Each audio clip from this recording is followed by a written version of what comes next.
नमस्कार दोस्तों, स्वागत है आप सभी का एग्जाम पाथफाइंडर में। यहाँ हम आपके लिए latest jobs, government exams, government admissions and other vacancy से रिलेटेड जो भी न्यूज़ एंड अलर्ट्स होते हैं वो लेकर आते हैं।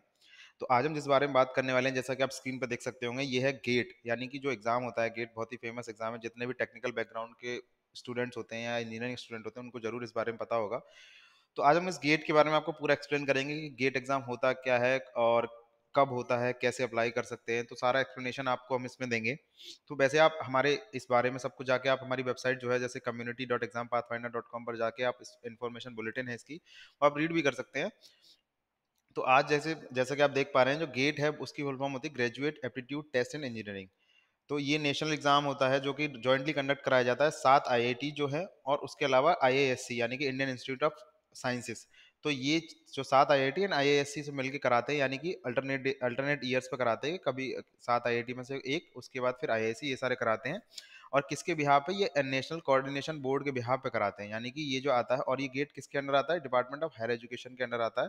Qualification of GATE is mandatory for seeking admission in master's program and doctoral program in engineering, technology and architecture. Some college also require GATE to admit student in many public sector undertakings and also be used for GATE score. जैसा कि मैंने पढ़ा, अब मैं इसको explain करता हूँ कि आप गेट से क्या कर सकते हैं। यानी कि अगर आपको इंजीनियरिंग करने के बाद, बीटेक करने के बाद, यानी कि आपकी जो बैचलर्स हो गई उसको यूजी कहते हैं, उसके बाद आपको मास्टर्स में चाहिए, तो बड़े बड़े जितने ये एजुकेशन हमारे जो जैसे आईआईटीज हो गए या फिर और भी इंस्टीट्यूशंस हैं जो गेट का स्कोर मांगते हैं, तो आप अगर गेट क्वालिफाई होगा उसके स्कोर के हिसाब से आपको एडमिशन मिलता है मास्टर्स में। या फिर आपको डॉक्टरल प्रोग्राम चाहिए यानी कि पीएचडी करनी है, तो इंजीनियरिंग, टेक्नोलॉजी, आर्किटेक्चर, इन सब में अगर आपको मास्टर्स या पीएचडी करनी है उसके लिए आपको क्वालिफाई करना गेट मैंडेटरी है।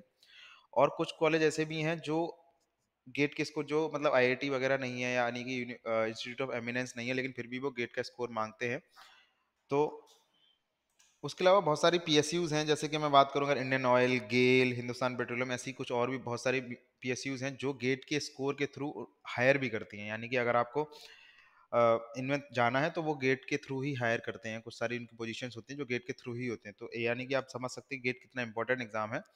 तो आप देखते हैं कि सबसे पहली बात तो कुछ एग्जामिनेशन मोड होता है, वो कंप्यूटर बेस्ड टेस्ट होता है, यानी कि रिटन नहीं होता, आपको कंप्यूटर बेस्ड टेस्ट है। और कैसे अप्लाई कर सकते हैं? तो आप अगर इस वेबसाइट पे जाएंगे gate.iit.kgp, इसमें आईआईटी केजीपी लिखा हुआ है क्योंकि उस टाइम पे ये केजीपी वाला जो आईआईटी है वो करा रहा था। तो अगर ये कोई और कराता है तो उनकी वेबसाइट अलग हो जाती है। आप गेट.ac.in पे भी जाएंगे तो वहाँ आपको पता चल जाएगा कि इस बार कौन कंडक्ट करा रहा है, उसी हिसाब से अप्लाई कर सकते हैं।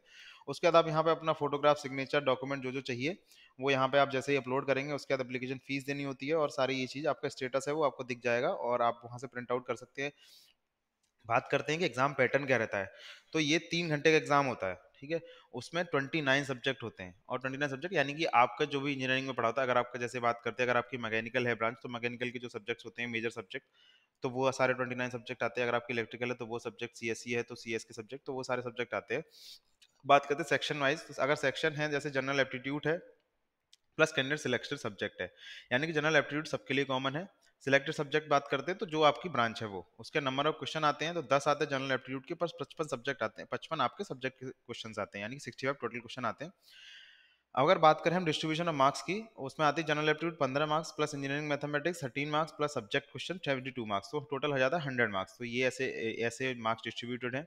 उसके बाद जो बाकी ये जो सब्जेक्ट्स हैं उनमें अगर बात करते हैं तो 85 मार्क्स आपका सब्जेक्ट नॉलेज आती है, जो इंजीनियरिंग मैथमेटिक्स हट जाती है। और मार्किंग स्कीम की बात करें तो question carry 1 mark and 2 mark, मतलब कुछ क्वेश्चन 1 मार्क के होते हैं, कुछ क्वेश्चन 2 मार्क के होते हैं। नेगेटिव मार्किंग भी होती है, यानी कि अगर हम बात करते हैं, अगर एक एक नेगेटिव मार्किंग करते हैं यानी कि एक आंसर रॉन्ग करते हैं तो वहाँ पे 1 मार्क माइनस हो जाता है, 1/3 सॉरी 1/3 मार्क्स डिडक्टेड हो जाते हैं। और अगर 2 नंबर का होता है तो 2/3 होता है। जैसे कि अगर 1 मार्क का क्वेश्चन है उसमें से 1/3, और अगर 2 मार्क का क्वेश्चन है तो 2/3, ऐसे डिडक्शन होता है। हम बात करते हैं एलिजिबिलिटी क्राइटेरिया क्या होता है। अगर आपको एग्जाम देना है तो आप थर्ड ईयर या फिर हायर, यानी कि अगर आप 4 साल की बीटेक के कोर्स में, तो या आप थर्ड ईयर से एलिजिबल हो जाते हैं। थर्ड ईयर में जब आप होंगे तब भी एग्जाम दे सकते हैं, या फिर फोर्थ ईयर में जब आप होते हैं उसके बाद एग्जाम दे सकते हैं।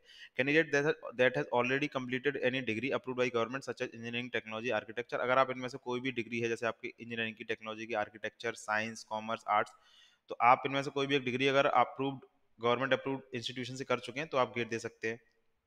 बात करते हैं कि सिलेबस की, सिलेबस बहुत वाइड है, जैसा कि आप देख सकते हैं कि 29 सब्जेक्ट, तो आपके जो सब्जेक्ट चूज किया होगा, जो ब्रांच होगी उसके ही आ जाते हैं। तो जनरल एप्टीट्यूड में क्या-क्या आता है? वर्बल एप्टीट्यूड आता है, जैसे बेसिक इंग्लिश ग्रामर है, tenses, articles, adjective, preposition, conjunction, verb, noun, agreement, ये बेसिक जो भी वर्बल एप्टीट्यूड है। उसके बाद क्वांटिटेटिव एप्टीट्यूड की बात करते हैं तो उसमें डीआई आ जाता है, डेटा ग्राफ्स आता है, जैसे जिसमें bar graph, pie chart, other graphs होते हैं।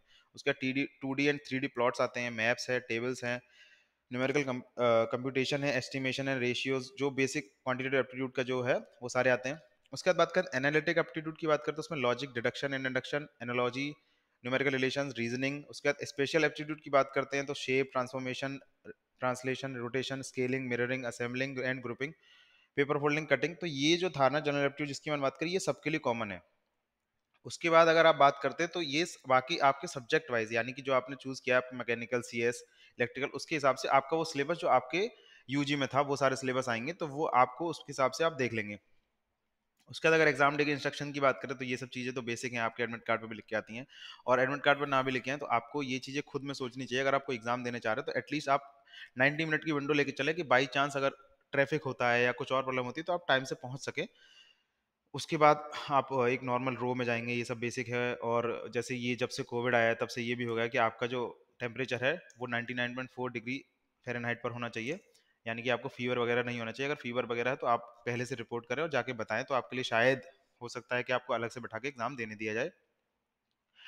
और ये आपको पासेस मिलेंगे, उसके बारकोड आपके स्कैन होते हैं, इसलिए आप टाइम लेकर आएँ।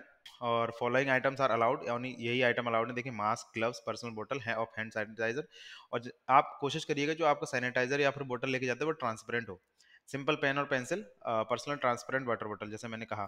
Exam related document, ID etcetera, बस। इसके अलावा आप कुछ भी नहीं लेके जा सकते, जैसे कि वॉचेस हो गई या फिर आप एनी इलेक्ट्रिकल डिवाइसेस हो गई, स्मार्ट वॉच, नॉर्मल वॉच। आप वॉच लेके ही ना जाएं, वहाँ पे आपको कंप्यूटर स्क्रीन पर टाइम भी देखेगा। After the exam don't forget to drop the notepad in the drawer near the exit. तो जो नोटपैड आपको मिलेगा रबर के लिए, तो वहाँ पे ड्रॉअर होगा, वहाँ आप छोड़ दें और आपको लेके नहीं आना है। उसके बाद आपको आंसर शीट भी आ जाती है ऑनलाइन।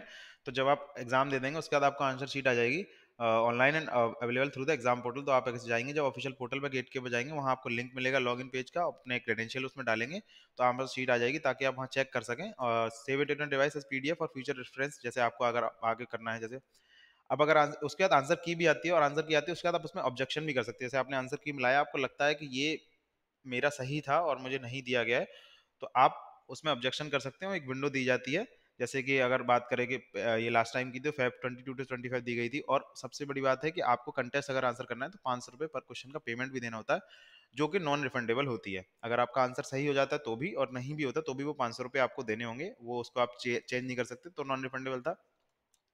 आई होप मैंने इस एग्जाम के बारे में आपको सब कुछ बता दिया होगा। और फिर भी अगर आपको कोई भी डाउट है इस एग्जाम के बारे में, या फिर आप खुद से कुछ इन्फॉर्मेशन है आपको लगता है कि जो मैं पुटअप कर सकता हूँ, तो आप यहाँ जाके इसमें हमारी जो वेबसाइट है community.exampathfinder.com पर जाएंगे, तो यहाँ जाके राइटर रिप्लाई सेक्शन में आप अपने इन्फॉर्मेशन ऐड ऑन कर सकते हैं और अपना क्वेश्चन भी पूछ सकते हैं। तो बाकी जितने फेलो हैं, आप जो भी एग्जाम की तैयारी कर रहे हैं, वो यहाँ पे डिस्कस कर सकते हैं, और आज जाके आप बता सकते हैं, एक दूसरे से डिस्कस कर सकते हैं, सारी चीज़ें डाउट क्लियर कर सकते हैं। तो आई होप मैंने सब कुछ क्लियर कर दिया है। Thank you so much video को आखिरी तक देखने के लिए। और वीडियो हमारे चैनल पर बने रहें, वीडियो को लाइक करें, चैनल को सब्सक्राइब करें और अपने दोस्तों के साथ ज़्यादा से ज़्यादा शेयर भी करें इस वीडियो को। Thank you so much.